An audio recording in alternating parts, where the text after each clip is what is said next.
Halo teman-teman, selamat datang di YouTube channel aku. Kembali lagi dengan aku, Ratna. Aku minta maaf banget ya, kemarin di episode 2 itu aku pakai voice record karena ya aku lagi sakit guys pada waktu itu. Kemarin aku lagi pilek, lagi flu. Ya udah deh, akhirnya atau mungkin lagi ini ya, lagi musim kali ya. Karena beberapa teman dari ibu aku sendiri juga kayak ya merasakan hal yang sama begitu. Jadi di episode ketiga ini aku bakal bahas tentang kasus pembunuhan mutilasi yang sempat viral di tahun lalu di 2023. Kalian ingat gak sih, atau mungkin samar-samar kalian pernah dengar ada karyawan mutilasi hidup-hidup bosnya di pengisian air galon? Udah pernah denger belum? Atau mungkin kalian sempet ngikutin. Jadi di sini aku bakal ceritain kronologi lengkapnya gimana sih kok bisa nih seorang karyawan memutilasi hidup-hidup si bosnya sendiri. Jadi tanpa lama-lama langsung aja kita masuk ke ceritanya. Sebut saja Hussein. Nah, Hussein ini dia bekerja sebagai karyawan di pengisian air galon isi ulang di daerah Jawa Tengah. Bosnya sendiri bernama Irwan. Si Irwan ini menyewa sebuah ruko. Dia sewa selama 2 tahun untuk dijadikan kios pengisian air ulang galon gitu. Dia ini mengaku kalau si Irwan ini sebagai bosnya itu suka ngomel dan ringan tangan. Pengisian air galon ini ada 2 karyawan. Yang pertama namanya Yuli dan yang kedua namanya Hussein. Nah, Hussein ini baru sekitar 1 bulan gitu kerja di pengisian air galon itu. Sebelum ketahuan kalau Hussein ini melakukan pembunuhan mutilasi itu, Hussein ini menyerahkan kunci ruko ke Yuli karena alasannya dia mau cuti pulang kampung urusan mendadak ke Banjarnegara. Si Yuli ini membuka ruko itu bersama suaminya, Iswargono. Dirasa kok ada bau yang gak enak gitu ya, bau gak enak gitu. Ada kayak bekas cor-coran gitu loh. Terus ada kaki yang muncul di situ. Si Yuli ini kayak telepon polisi buat investigasi lebih lanjut. Itu dari si POV-nya Yuli ya. Nah, kita masuk ke POV-nya si Hussein. Si Hussein ini, dia itu melancarkan aksinya ketika malam hari guys. Pas waktu si korban ini tidur gitu. Kayak langsung nancepin linggis gitu loh ke pipi. Jadi dari pipi kanan tembus ke pipi kiri gitu loh. Dia tinggal minum keangkringan gitu depan ruko sampai pukul 4 pagi. Pas waktu balik kok si korban ini, Irwan ini masih hidup. Akhirnya dimutilasi hidup-hidup.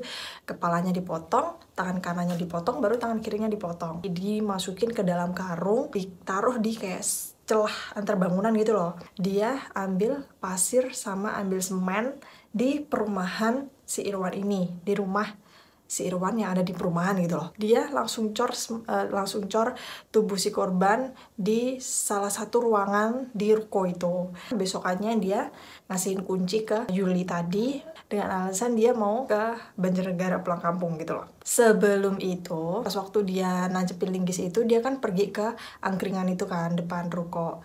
Dia itu sempet kayak cerita gitu ke tukang angkringan ini kalau dia habis ngelakuin mutilasi. Pas waktu dia udah cor semen tubuh si korban, dia itu ngambil uang yang ada di ruko itu senilai 7 juta buat seneng-seneng sama si pedagang di angkringan itu guys. Itu emang parah sih. Si Hussein ini dia berusia 28 tahun dan si Irwan ini berusia 53 tahun. Di investigasi lebih lanjut, korban dibawa ke rumah sakit umum Dr. Karyadi untuk dimintai kayak hasil otopsi gitu loh. Ternyata hasil otopsi itu Irwan ini udah meninggal sejak hari Jumat yang lalu begitu. Dan kabarnya memang benar apa yang diungkapkan oleh si Hussein ini kalau dia menancapkan linggis di rahang kanan baru tembus ke rahang kiri. Sekarang kita masuk ke motif pembunuhannya. Hussein mengungkapkan sebenarnya agak lucu sih. Namanya kerja ya bun ya, namanya kerja ya Wak ya. Kita kan harus ngikut atasan ya sih, ya gak sih? Kenapa sih? Hussein. Kesel banget aku. Kabarnya nih, kata si Hussein ini ketika dimintai keterangan, Hussein ini sakit hati karena bosnya ini sering ngomel sama dia. Sempet dia bilang kalau Irwan ini kayak ini loh, kayak putung rokok gitu loh. Sebenarnya ini kayak nggak boleh ya kayak gitu ya. Tapi ya udah mau gimana, namanya juga mungkin katanya si Hussein ini, Irwan ini awalnya baik pas interview tuh kayak kelihatan baik gitu loh, tapi pas waktu kerja tuh udah kelihatan aslinya gimana, kayak dia kasar, dia suka ngomel kayak gitu. Dan si Husin ini kayak sakit hati dan akhirnya balas dendam gitu loh. Udah itu kayak nggak ada rasa bersalah sama sekali, nggak ada penyesalan sama sekali, bahkan malah dia tuh puas kayak udah bisa balas dendam gitu loh. Husin itu ngomong kalau aku mutilasi kepalanya karena dia suka ngomel. Kalau aku mau mutilasi mulutnya susah. Psikopat gak sih? Terus kenapa aku potong tangan bagian kanan? Karena dia itu suka seludupin puntung rokok di badan aku. Udah aku mutilasi aja. Ya, si Husin ini dia mengaku kalau sebenarnya dia ini mau keluar dari tempat kerjanya itu. Tapi KTP-nya ditahan sama si Irwan dan juga diancam kalau kamu keluar dari pekerjaan ini diancam bakal dibunuh sama bosnya. Gak cuma Husin yang diinterogasi lebih lanjut atau didalami masalahnya, tetapi si pedagang angkringan ini namanya si Imam juga didalami.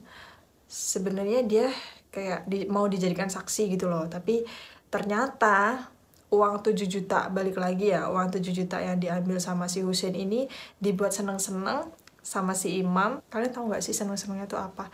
Selain minum, selain mabok, ternyata mereka itu kayak mengunjungi Situs prostitusi online gitu loh. Menurut KUHP pasal 340, pembunuhan berencana.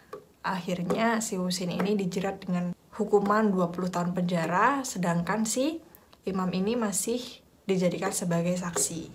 Oke guys, sekian konten hari ini di episode 3. Aku harap kalian enjoy sama video ini. Thank you for watching. Ada bocil, dadah!